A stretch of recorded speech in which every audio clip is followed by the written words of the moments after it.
Good morning students. पिछली class में हमने अलंकार के बारे में बात की थी, जिसमें हमने अलंकार के भेद, शब्दालंकार और अर्थालंकार के बारे में बात की थी।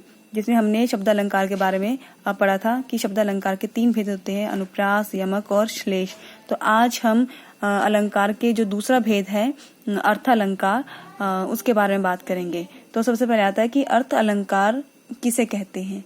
तो अर्थालंकार का जो अर्थ होता है वो है कि जहाँ अर्थ के कारण किसी रचना में चमत्कार उत्पन्न हो, वहाँ अर्थालंकार होता है। जैसे कि सिंपली हम ये या साधारण रूप से ये बोल सकते हैं कि जहाँ पर अर्थ के कारण कवि की जो कविता है उसमें सौंदर्य आता है या उसमें परिवर्तन आता है, उसमें कुछ चमत्कार होता है, तो वहाँ पर जो वो अर्थालंकार होता है। तो अब नेक्स्ट है कि अर्थ अलंकार के कितने भेद होते हैं। तो अर्थ अलंकार के 2 भेद होते हैं, उपमा और रूपक। तो नेक्स्ट है उपमा अलंकार। उपमा अलंकार जहाँ रूप, रंग या गुण के कारण उपमेय की उपमान से तुलना की जाए, वहाँ उपमा अलंकार होता है। मतलब कि जहाँ पर किसी व्यक्ति के रूप, रंग के आधार पर या उसके गुणों के आधार पर उसकी तुलना किसी दूसरे व्यक्ति के साथ की जाती है, वहाँ पर उपमा अलंकार होता है।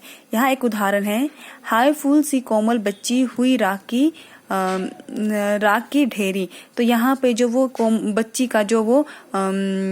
बच्ची की जो तुलना है वो फूल से की है, तो इसलिए यहाँ पे जो वो उपमा अलंकार का प्रयोग हुआ है। नेक्स्ट आता है रूपक अलंकार, जहाँ पर एक वस्तु की तुलना दूसरी वस्तु से ना करके उसे दूसरी वस्तु का रूप दे दिया जाए, वहाँ रूपक अलंकार होता है। मतलब कि जहाँ पर किसी एक व्यक्ति या वस्तु की तुलना जो वो दूसरी व्यक्ति या वस्तु से ना करके जो दूसरा व्यक्ति है उसको उसी का रूप दे दिया जाता है, मतलब उस व्यक्ति को उसी के समान जो मान लिया जाता है, तो इसलिए वहाँ पर जो वो रूपक अलंकार होता है।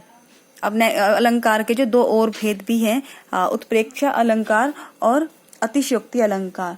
तो नेक्स्ट आता है उत्प्रेक्षा अलंकार, जहाँ पर एक वस्तु में दूसरी वस्तु की कल्पना की जाए, वहाँ उत्प्रेक्षा अलंकार होता है। मतलब ये जहाँ पर जो वो एक वस्तु में जहाँ पे जो मतलब ज्यादा से ज्यादा कल्पना करते हैं कि कोई हमारे पास एक वस्तु है, उसी में ही हम दूसरी वस्तु की भी एक तरह से कल्पना कर लेते हैं, जैसे कि मानो, मनु, मानो, जानो आदि।